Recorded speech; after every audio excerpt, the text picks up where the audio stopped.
नाम है super advance economics course.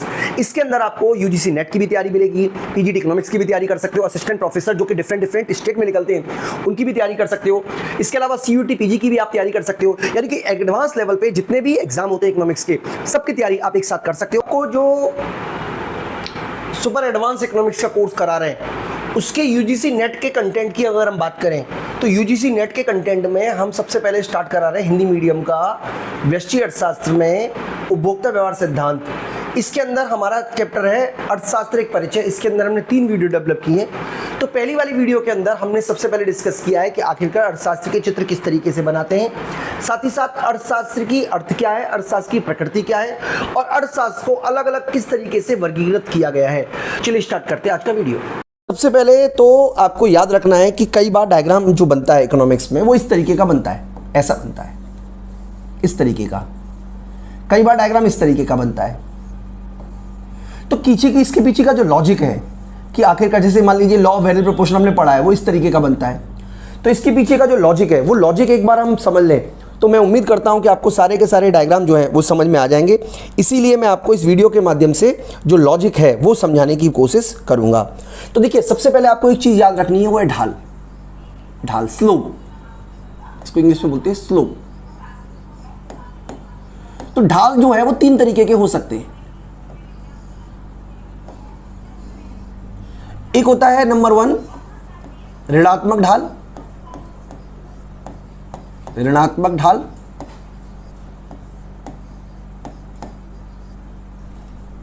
ऋणात्मक ढाल। दूसरा हो सकता है धनात्मक ढाल।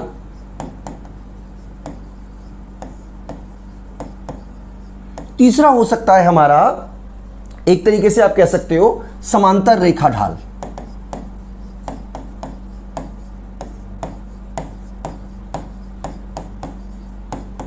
ढाल।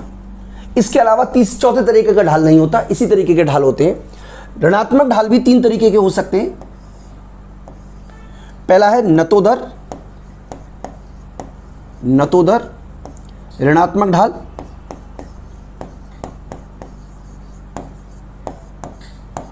दूसरा होता है उन्तोदर ऋणात्मक ढाल।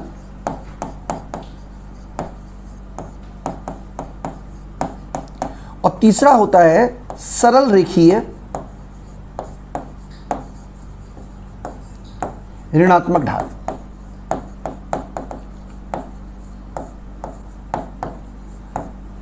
इस वाली कंडीशन में जो हमारी शेप बनेगी नतोदर ऋणात्मक ढाल में, वो इस तरीके की बनेगी। उन्तोदर ऋणात्मक ढाल में इस तरीके की बनेगी और सरल रेखीय ऋणात्मक ढाल में इस तरीके की बनेगी। तो क्यों, कब, कैसे बनती है वो मैं आपको बताऊंगा विद लॉजिक, विद रीजन। ऋणात्मक ढाल की बात करें तो धनात्मक ढाल भी 3 तरीके के हो सकते हैं। उन्तोदर धनात्मक ढाल, दूसरा नतोदर धनात्मक ढाल, तीसरा सरल रेखीय। ये 3 तरीके के हो सकते हैं। यानी कि इस तरीके का डायग्राम भी बन सकता है, इस तरीके का भी बन सकता है डायग्राम, और इस तरीके का भी बन सकता है सीधी रेखा में। तो इसके पीछे का लॉजिक क्या है वो हम जानने की कोशिश करेंगे। समांतर रेखीय ढाल में 2 तरीके के ढाल हो सकते हैं, जिसमें एक तो शून्य ढाल हो, शून्य ढाल हो, दूसरा अनंत ढाल हो। शून्य ढाल का मतलब इस तरीके का, यानी कि इसमें किसी तरीके का ढाल ही नहीं है, यह है शून्य ढाल, नो स्लोप। और अनंत ढाल इस तरीके का। तो अब हम एक एक करके समझते हैं कि कौन सी कंडीशन में किस तरीके का डायग्राम बनेगा। पहले हम शुरुआत करते हैं ऋणात्मक ढाल से। सबसे पहले हम शुरुआत करते हैं ऋणात्मक ढाल से। ऋणात्मक ढाल से देखिए, किसी भी डायग्राम में अगर ऋणात्मक ढाल है ऐसा, तो इसको बोलते हैं ऋणात्मक ढाल। हालांकि मैंने ये सरल रेखीय बनाया है, आप चाहो तो इसको आरेखीय भी बना सकते हो, इस तरीके का। मान लीजिए आप ए पॉइंट पर हो और आपके पास एक्स गुड्स की ओ एक्स यानी कि 2 गुड्स हैं, x0 और y0, आपके पास इतनी गुड्स हैं। अगर आप ए से बी पर जाते हो और अगर आपको एक चीज़ को बढ़ाने के लिए दूसरी चीज़ को घटाना पड़ता है, यानी कि ये बढ़ाया और ये घटाया, तो एक चीज़ को बढ़ाने के लिए जब दूसरी चीज़ को घटाना पड़ता है तो इसको बोलते हैं ऋणात्मक ढाल। ऋणात्मक ढाल। ऋणात्मक ढाल का मतलब क्या है कि आपको करना है delta loss of y upon delta gain of x। तो अगर हम नंबर में डाल दें तो यहाँ मान लीजिए 10 लिख देते हैं, यहाँ 12 लिख देते हैं, यहाँ 10 लिख देते हैं, यहाँ पे 8 लिख देते हैं, उससे कोई फर्क नहीं पड़ता। तो इस केस में जो लॉस हुआ है y का, यानी कि जो नुकसान हुआ है वो -2 का और जो गेन हुआ है वो 2 का हुआ है। इसका मतलब इस केस में जो आंसर आएगा वो 1 आएगा, यानी कि ये ऋणात्मक ढाल को प्रेजेंट कर रहा है। यानी कि ये 1 जो है -1 ये दिखा रहा है कि जो डायग्राम का ढाल बनेगा वो ऋणात्मक बनेगा। अब 3 परिस्थितियां पॉसिबल हैं। पहली परिस्थिति नंबर 1, मान लीजिए हम x को बढ़ा रहे हैं, मान लीजिए x हमारे पास में है 10 या 2, मान लीजिए 4, 6, 8, यानी कि इस केस में जो x बढ़ा है वो इक्वल अमाउंट में बढ़ा है। बिल्कुल सिंपल सी बात है। अब y मान लीजिए पहले आपके पास 10 था, फिर 8 हो गया, फिर 6, फिर 4, यानी कि y का जो रेट है वो देखिए क्या है। इसका मतलब यह हुआ कि इस केस में x जिस अमाउंट से बढ़ रहा है, रेट की बात कर रहे हैं, यानी कि इस केस में आपने पहले में 2 का सेक्रीफाइस किया और गेन भी 2 का किया तो आपका आंसर 1 आया। यहाँ पे 2 का सेक्रीफाइस किया, गेन भी 2 का किया तो आपका आंसर 1 आया। आपने सेक्रीफाइस भी 2 का किया, फ़ायदा भी 2 का उठाया, यानी कि हर केस में आप जो सेक्रीफाइस कर रहे हो वो 2 का कर रहे हो, जिसकी वजह से जो अब डायग्राम आप बनाओगे, कोई भी डायग्राम आप बनाओगे जिसमें सेक्रीफाइस यानी कि जो x वेरिएबल है, x चर है और जो y चर है, x में जिस रेट से वृद्धि हो रही है y में उस रेट से कमी हो रही है, यानी कि जो रेट है वो फिक्स रहे। ऐसा हो सकता था कि यहाँ पे 10 हो या 20 होता, उस केस में भी डायग्राम सीधा बनता। अगर ये 20 होता, ये 15 होता, ये 10 होता, ये 5 होता, लेकिन उसके बावजूद भी जो हमारा आंसर है वो 2.5 हर केस में आता। यानी कि जो रेट है, जिस रेट से पहले घटना शुरू किया था उसी रेट से घटना लगातार जारी रहता है। तो डायग्राम की जो शेप आएगी वो इस तरीके से आएगी, यानी कि ये होता है सरल रेखीय, सरल रेखीय ऋणात्मक ढाल। तो सरल रेखीय ऋणात्मक ढाल कब बनेगा? सरल रेखीय ऋणात्मक ढाल तब बनेगा जब आप ये पाओगे कि जो चीज आप बढ़ा रहे हो उसके लिए जिस चीज को लॉस कर रहे हो उसका जो रेट है वो सेम रहता है। यानी कि अगर मान लीजिए यहां पे एक x है, 2y है, 3 है, 4 है, 5 है, हमने एक एक ले लिया है और ये 10 है, तो दूसरी पर ये 8 है यानी कि 2 का लॉस किया, तीसरी पर ये 6 है यानी कि 2 का लॉस किया, 2 का लॉस, 4 है, 2 का लॉस। मतलब मेरा कहने का ये है कि जो रेट है यहां पे भी 2 है, यहां पे भी 2 है, यहां पे भी 2 है, यहां पे भी 2 है, यानी कि हर जगह जब गिरने का रेट सेम रहेगा तो जब स्लोप बनेगा तो बिल्कुल सीधी रेखा में बनेगा, चाहे डायग्राम कोई भी हो। इसीलिए कई बार हम इसको कंसीडर नहीं करते, वो भी आपको समझना है। जैसे स्लोप को कंसीडर नहीं करते तो वहां तो जैसा भी मर्जी बना देंगे, लेकिन कई बार लिखा होता है स्ट्रेट लाइन। तो स्ट्रेट लाइन का मतलब क्या है कि बढ़ने की जो रेट है और गिरने की रेट है वो हर लेवल पे, हर पॉइंट पर कांस्टेंट रहेगा। दूसरा कंडीशन हम ले लेते हैं, दूसरी कंडीशन। सेकंड हम बात करेंगे नतोदर ढाल की, नतोदर ढाल की, इसको इंग्लिश में बोलते हैं कॉनकेव, कॉनकेव। इस केस में जो स्लोप बनता है वो इस तरीके का बनता है, ऐसा। इसका मतलब ये हुआ कि अगर आप एक अमाउंट में x को बढ़ा रहे हो, सेम अमाउंट में,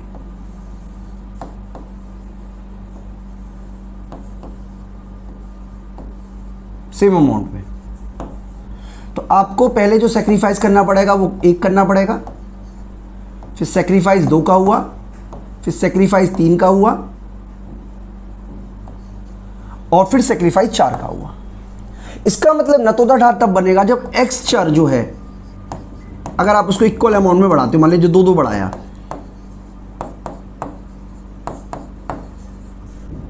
तो जो y का लॉस है, y का जो लॉस है, मान लीजिए पहले 5 का था, फिर 10 का लॉस हो जाएगा, फिर 15 का लॉस हो जाएगा, फिर 20 का लॉस हो जाएगा। यानी कि जिस केस में लॉस कांस्टेंट रहता है हर जगह पर, वहाँ पे सीधी लाइन बनेगी, और जिस केस में लॉस जो है वो बढ़ता है हर जगह पर, वहाँ पे कॉनकेव बन जाएगा। ये आपको याद रखना है।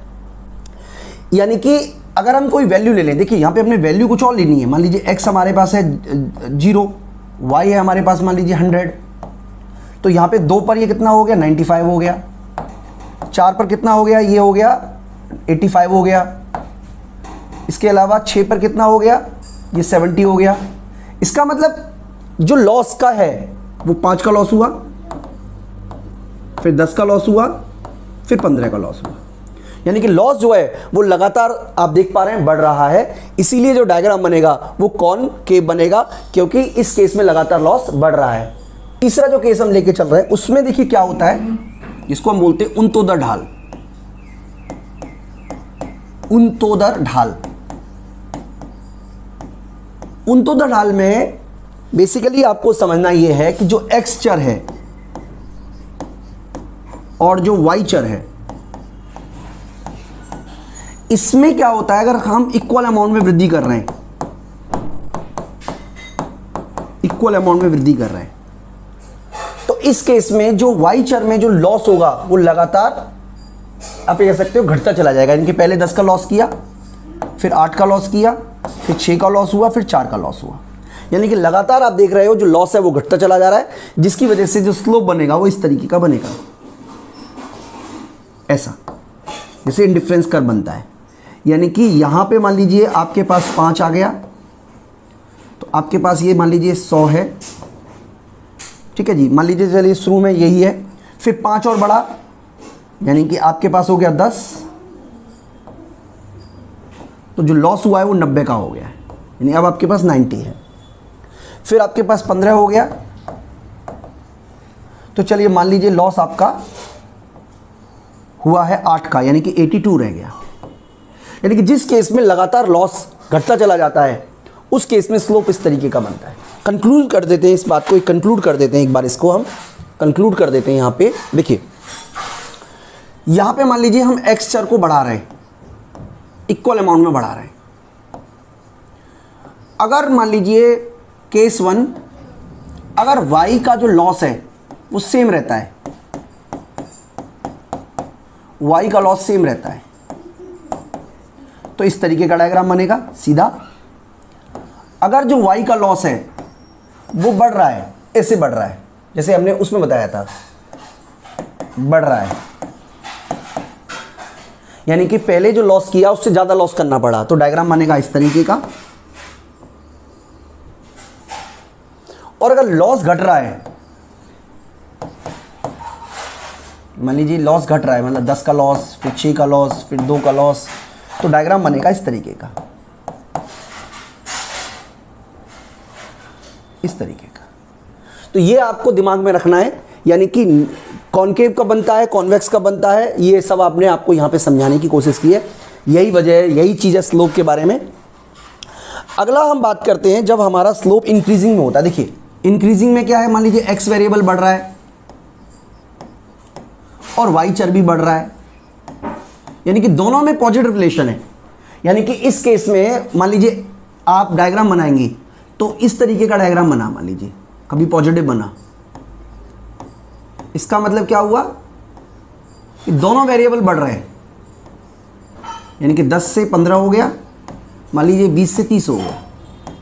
तो delta y upon delta x अगर आप निकालोगे तो ये 10/5 आएगा, यानी कि आपका जो स्लोप आएगा वो पॉजिटिव होगा। ये आपको याद रखना है। यानी कि जब दो वेरिएबल पॉजिटिवली बढ़ते हैं, एक साथ बढ़ते हैं, तो उसको बोलते हैं पॉजिटिव स्लोप। पॉजिटिव स्लोप भी 3 तरीके के हो सकते हैं। पहला केस हम लेके चल रहे हैं नंबर 1, मान लीजिए x बढ़ रहा है 1 से, जो भी x वेरिएबल है, और जो ज़्यादा हो गया तो थोड़ा कम कर लेते हैं इसको, ठीक है जी। और y वेरिएबल जो है वो कांस्टेंट बढ़ रहा है, मतलब ये बढ़ने की स्पीड है, ये चेंज है हमारा, ये डेल्टा एक्स है, ये डेल्टा वाई है। तो जो डायग्राम बनेगा वो सीधी लाइन में बनेगा, स्ट्रेट लाइन ऐसा, यानी कि जो बढ़ने की स्पीड है वो कांस्टेंट रहती है। अगर मान लीजिए x बढ़ रहा है सेम अमाउंट में, कुछ भी अमाउंट ले लेते बस सेम होना चाहिए, और y की जो स्पीड है वो लगातार बढ़ती चली जा रही है, यानी कि y की जो बढ़ने की स्पीड है वो बढ़ रही है, यानी 10 बढ़ा, फिर 20 बढ़ा, फिर 30 बढ़ा, फिर 40 बढ़ा। तो इस केस में जो डायग्राम बनेगा वो इस तरीके का बनेगा, स्लोप इस तरीके का होगा, ऐसा स्लोप। इसको बोलते हैं हम उन्तोदर, धनात्मक उन्तोदर। याद रखिएगा, ऐसा स्लोप तब बनता है धनात्मक उन्तोदर जब आपकी y जो है वो लगातार बढ़ रही हो। मैं टेबल के थ्रू बता देता हूँ, वैल्यू भी बता देता हूँ, अगर आप वैल्यू चाहें कि भाई वैल्यू कितनी आएगी। तो इस केस में मान लीजिए, सपोज कीजिए हमारी x है हमारी पास में पहले से 0, y है पहले से 10, तो इस केस में 1 होने पर ये हो जाएगा 20, या चलिए मान लीजिए ये भी 0 थी, शुरू में दोनों मान लीजिए 0 हैं, या 1 2 3 होने पर ये हो जाएगा 10 20 और 30, यानी कि जो चेंज है हम उस चेंज की बात कर रहे हैं, चेंज की बात कर रहे हैं। इस केस में भी मान लीजिए 1 2 3 होने पर ये हो जाएगी 10 30 60 और 100, हम इस तरीके से बात कर रहे हैं। इसी तरीके से अगर मान लीजिए x वेरिएबल जो है वो कांस्टेंट रहता है,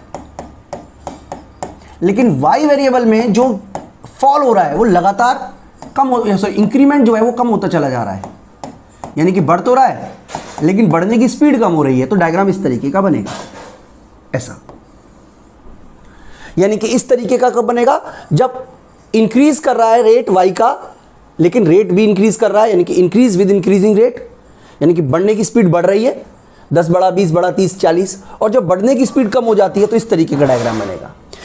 सिंपल मतलब ये हुआ कि ये वाला डायग्राम तब बढ़ेगा जब बढ़ने की स्पीड कांस्टेंट रहती है, ये तब बढ़ेगा जब बढ़ने की स्पीड बढ़ती है, और ये तब बढ़ेगा जब बढ़ने की स्पीड गिरती है, लेकिन तीनों ही केसेस में वैल्यू बढ़ी है, इसलिए डायग्राम पॉजिटिव स्लोप में ही लेगा।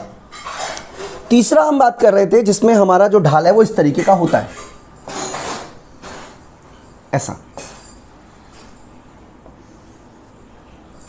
यानी कि इस केस में मान लीजिए x 10 है से y 20 हो गया,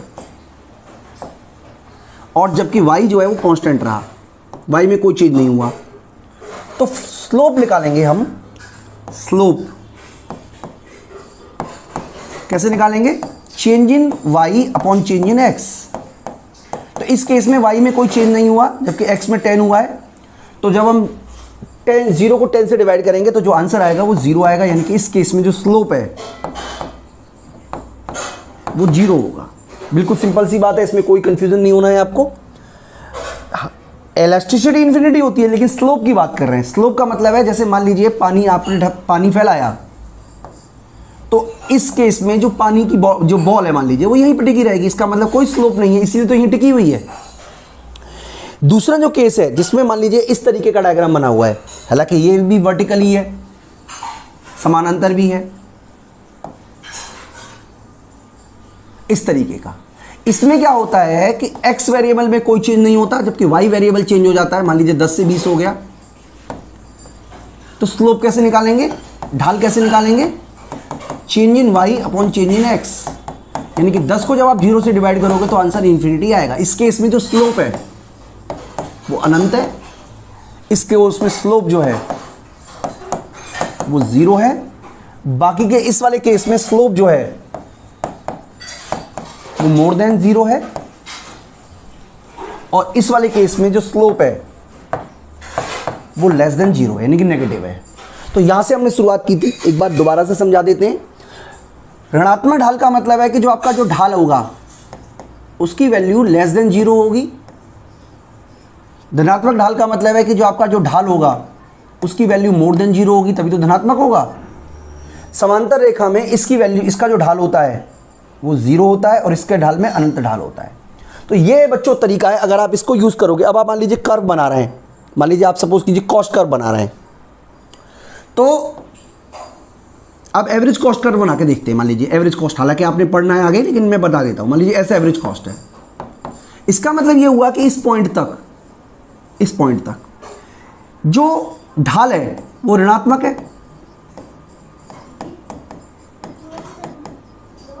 ऋणात्मक ढाल है। इस वाले पर शून्य ढाल हो गया, क्योंकि बिल्कुल सीधा आएगा ना ढाल इसका, अगर स्लोप निकालेंगे तो। और इस वाले केस में धनात्मक ढाल हो गया। इस तरीके से आप धनात्मक ऋणात्मक ढाल के बारे में पता कर सकते हो। जैसे मान लीजिए आप डायग्राम बनाते हो टोटल रेवेन्यू का। अब टोटल रेवेन्यू का मान लीजिए हमने इस तरीके से डायग्राम बनाया, तो यहां पे आपका जो ढाल है वो शून्य हो गया। इस वाले केस में ढाल आपका शून्य है, इस वाले पॉइंट पर यहां पे टीआर मैक्सिमम होगा। यहां पे ढाल ऋणात्मक है,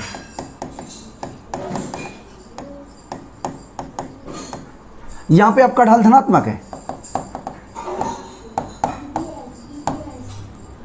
इस तरीके से आप ढाल निकाल सकते हो। अगर इसी तरीके से मान लीजिए आप टीपी का डायग्राम बनाते हो, टोटल प्रोडक्शन का डायग्राम बनाते हो,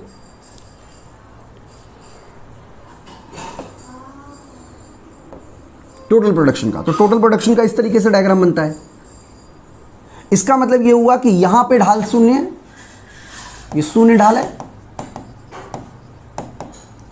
ये ऋणात्मक है, धनात्मक ये पूरा है। लेकिन धनात्मक में भी देखो ये वाला जो है ना, ये वाला ये है उन्तोदर और ये है नतोदर, यानी कि ये है इंक्रीज कर रहा है विद इंक्रीजिंग रेट से इस पॉइंट तक, और यहां पे दूसरा ढाल है, यानी कि दो पॉजिटिव है, लेकिन पॉजिटिव के भी दो अलग अलग फेजेस लगे हुए हैं। इस तरीके से अगर आप डायग्राम बनाते हो तो आपके सारे के सारे चीजें आपको कवर हो जाएंगी। एक सरल रेखीय डायग्राम के थ्रू भी हम इस कंसेप्ट को समझा सकते हैं। ये इक्वेशन हमने बनाई हुई है जिसमें हमारे को y वेरिएबल जो है वो इस x वेरिएबल पर डिपेंडेंट है। देखिए आप समझने की कोशिश कीजिएगा मैं क्या समझाने की कोशिश कर रहा हूँ। एक होता है स्लोप। मान लीजिए हमारा सप्लाई जो है, जैसे आप जानते हो कि जो हमारी सप्लाई है वो किस पर डिपेंड करती है, supply is the function of price, आप सब लोग जानते ही हैं। यानी कि हम ये लिख सकते हैं कि क्वांटिटी सप्लाई जो है वो फिक्स रहेगी, मान लीजिए 40 पर, और स्लोप उसका 5 है और प्राइस 10 है। इसका मतलब जब प्राइस 10 है या मान लीजिए प्राइस जब 0 है, मान लीजिए प्राइस 0 है इस केस में, तो सप्लाई कितनी होगी। मेरा कहने का मतलब है, क्वेश्चन आप ये याद रखिए, यहाँ पे हमने x को प्राइस मान लिया है, तो इसका मतलब ये बताने की कोशिश कर रहा है कि x वेरिएबल का असर y वेरिएबल पर पड़ेगा। तो मान लीजिए हमारा प्राइस जो है वो 10 है, इस केस में क्वांटिटी जो आएगी वो 40 आएगी। अब अगर हमारा प्राइस 10 हो जाता है तो जो क्वांटिटी आएगी 50 को 40 जोड़ेंगे तो 90 आएगी। इसका मतलब ये हुआ कि इस वाले केस में आप डायग्राम इस तरीके से बना सकते हो, इस तरीके का डायग्राम बनेगा। यानी कि ये क्या दिखा रहा है, a प्लस बी एक्स। अगर हम इस a को ना मानते तो सिंपल डायग्राम हमारा यहां से बनता इस तरीके से। ये बता रहा है y equal to b x, यानी कि इस केस में कोई भी स्थिर चर, जो हमारा एक तरीके से आप कह सकते हो स्थिर चर है, वो नहीं दिया हुआ है। स्थिर चर ना होने की वजह से ये हमारा स्लोप बनेगा। और अगर मान लीजिए हमारा ये माइनस में होता, इस तरीके का होता, तो डायग्राम इस तरीके का बनता ऐसा। ये कब बनता, जब y equal to minus a plus b x है। तो ये आप याद रखिएगा दोस्तों, यानी कि डायग्राम पॉजिटिव कब बनेगा, जब स्थिर चर दिया हो तो हमारा ऊपर से बनेगा, स्थिर चर ना हो तो यहाँ से बनेगा, और स्थिर चर जो है वो माइनस में होगा तो नेगेटिव से बनेगा। इसके अलावा डिमांड कर्व में भी दिया होता है, डिमांड कर्व भी, उसका भी स्लोप हम बता देते हैं। तो y is the function of a plus a minus b x. तो इस तरीके का मतलब है कि ये वाला जो है डायग्राम ये माइनस में बनेगा इस तरीके से। तो बच्चों ये पूरा का पूरा कंसेप्ट है। अगर आप इस तरीके से अर्थशास्त्र की डेफिनेशन के बारे में। तो अर्थशास्त्र की परिभाषाओं को अलग अलग विचारकों ने अलग अलग परिभाषाएं दी। मोटे तौर पर हम अर्थशास्त्र की जितनी भी परिभाषाएं हैं उनको 4 हिस्सों में डिवाइड कर सकते हैं, जिसमें धन संबंधी परिभाषा, कल्याण संबंधी परिभाषा, सीमितता संबंधी परिभाषा और विकास संबंधी परिभाषा। इसके अलावा और भी अर्थशास्त्रियों ने अनेक परिभाषाएं दी है, जिसके बारे में हम इस वीडियो में आपको डिटेल में डिस्कस करने वाले हैं। तो सबसे पहले मैं आपको बता देता हूं कि इकोनॉमिक्स जो शब्दावली में इकोनॉमिक्स वर्ड है वो ग्रीक वर्ड है और इसके दो मतलब है, एक तो है ओकियोस और नोमिकोस। तो ओकियोस का मतलब होता है होम और नोमिकोस का मतलब होता है प्रबंधन। तो इसको शाब्दिक अर्थ में देखा जाएगा तो शाब्दिक अर्थ में इसका जो मतलब हुआ वो है गृह प्रबंधन, गृह प्रबंधन। तो इसका ये भी मतलब कह सकते हैं, गृह का मतलब होता है घरेलू अर्थव्यवस्था, तो आप ये भी कह सकते हो कि किसी अर्थव्यवस्था का प्रबंधन, अर्थव्यवस्था का प्रबंधन इकोनॉमिक टर्मिनोलॉजी में ये इसका शाब्दिक अर्थ है। यानी कि इकोनॉमिक्स का जो शाब्दिक अर्थ है वो है अर्थव्यवस्था का प्रबंधन। तो दोस्तों मैं आपको ये भी बता देता हूं कि भारत में जो अर्थशास्त्र का शब्द का मतलब, इकोनॉमिक्स को हिंदी में अर्थशास्त्र क्यों बोलते हैं, क्योंकि अर्थशास्त्र भारत के कौटिल्य चाणक्य जी के द्वारा लिखी गई पुस्तक का नाम है, जिसमें उन्होंने राज्य और जनता के किसने आर्थिक कर्तव्य है, सामाजिक कर्तव्य और पूरी तरीके से इकोनॉमिक किस तरीके से टैक्सेशन वसूला जाए उसके ऊपर उन्होंने बुक लिखी थी जिसका नाम था अर्थशास्त्र। इसीलिए इकोनॉमिक्स को हिंदी में हम अर्थशास्त्र बोलते हैं। तो देखिए, अगर पूछा जाए कि अर्थशास्त्र के जनक कौन है तो चाणक्य तो कब पैदा हुए थे और एडम स्मिथ कब हुए, लेकिन क्योंकि हम अंग्रेजों की किताबें पढ़ रहे हैं और अंग्रेजों ने हमें बताया हुआ है कि भारत नहीं, अर्थशास्त्र के जनक जो है वो एडम स्मिथ है। तो आप भी क्या कीजिएगा, जहां भी क्वेश्चन पूछा जाए कि अर्थशास्त्र के जनक कौन है, आप भी एडम स्मिथ कर दीजिएगा। एडम स्मिथ से पहले भी इकोनॉमिक्स थी, ऐसा नहीं है कि इकोनॉमिक्स नहीं थी, इकोनॉमिक्स थी, लेकिन एडम स्मिथ ने सिस्टमेटिकल तरीके से अपने विचार दिए। एडम स्मिथ से पहले वाणिज्यवादी लोग थे, फिर प्रकृतिवाद लोग आए और वाणिज्यवाद और प्रकृतिवाद के बाद एक मतलब वाणिज्यवाद के विरोध में एक नई विचारधारा पैदा हुई जिसको कहते हैं मुक्त बाजार व्यवस्था, और इसके जो जनक हैं वो एडम स्मिथ है। तो एडम स्मिथ को ही अर्थशास्त्र का जनक माना जाता है। एग्जाम पॉइंट ऑफ व्यू से आप ये याद रखिएगा। तो अर्थशास्त्र की परिभाषाओं के बारे में बात कर रहे थे हम। तो अर्थशास्त्र की परिभाषाओं को 4 श्रेणियों में हमने बांटा: धन संबंधी परिभाषा, कल्याण संबंधी परिभाषा, सीमितता संबंधी परिभाषा, विकास केंद्रित परिभाषा और आधुनिक परिभाषा। एग्जाम पॉइंट ऑफ व्यू से आप याद रखिएगा कि आपको यह याद रखना है कि विकास संबंधी परिभाषा धन संबंधी परिभाषा एडम स्मिथ की है, कल्याण संबंधी परिभाषा जो है वो मार्शल की है, सीमितता संबंधी परिभाषा रॉबिन्स की है और विकास केंद्रित परिभाषा सैमुअल्सन की है। साथ ही साथ आपको याद रखना है कि कौन सी बुक लिखी थी इन्होंने, कौन सी ईयर में लिखी थी। तो ये 4 चीजें आपको जरूर एग्जाम पॉइंट ऑफ व्यू से याद रखनी है। ये मैं आपसे उम्मीद कर रहा हूं कि आप इनको याद भी रखोगे। तो धन संबंधी परिभाषा जो है वो लिखी थी एडम स्मिथ ने, और एडम स्मिथ मानते थे कि अर्थशास्त्र राष्ट्रों के धन के स्वरूप तथा कारणों की खोज से संबंधित है।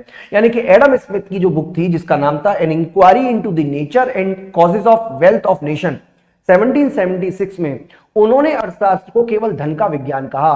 उनका मानना था कि अर्थशास्त्र केवल धन से संबंधित है, यानी कि उन्होंने अर्थशास्त्र को बहुत सीमित रख दिया और कहा कि केवल वही क्रियाओं को अर्थशास्त्र में शामिल किया जाएगा जिनका परम उद्देश्य धन कमाना है।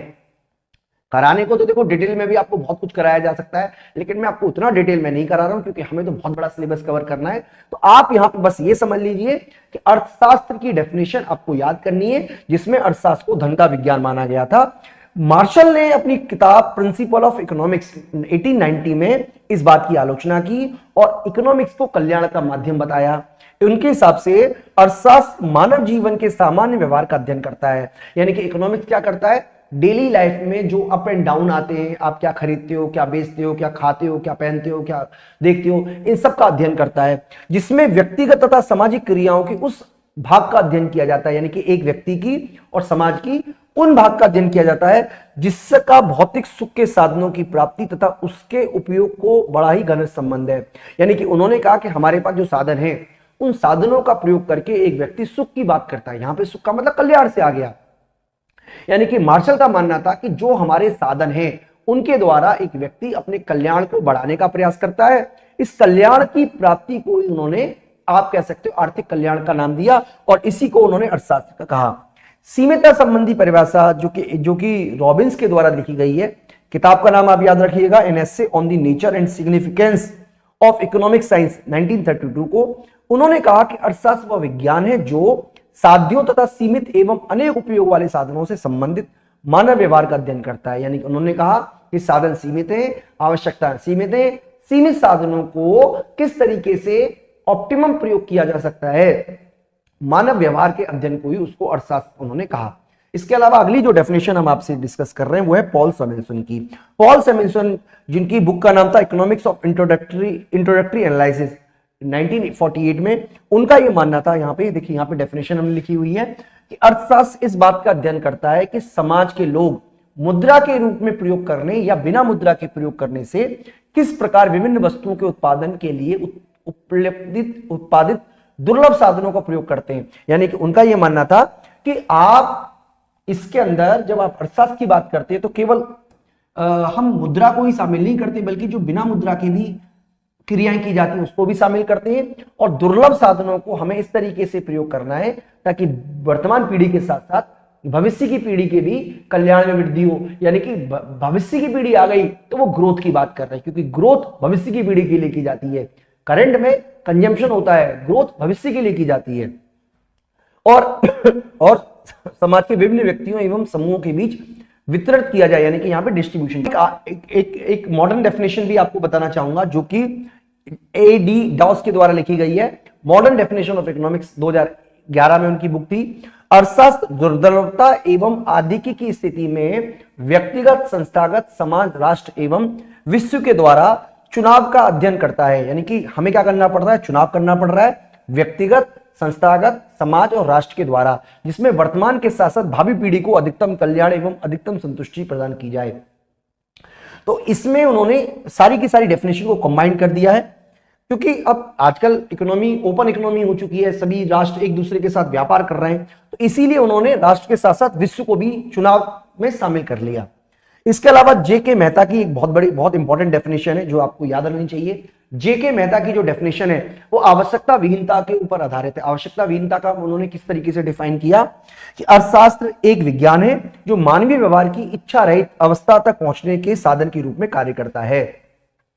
तो दोस्तों इस तरीके से आपको कई सारी डेफिनेशन से जो याद करनी पड़ेगी, लेकिन मैं आपको दोबारा से बताना चाह रहा हूं, आपका मूल काम यह है कि आप याद रखें कि डेफिनेशन किस किसने बनाई, क्या डेफिनेशन दी, किस सन में आई, किस बुक में आई, क्योंकि एग्जाम पॉइंट ऑफ व्यू से अगर आप एमसीक्यू क्वेश्चन की तैयारी कर रहे हो तो कई सारे क्वेश्चन इसी से रिलेटेड आपसे पूछे जाएंगे।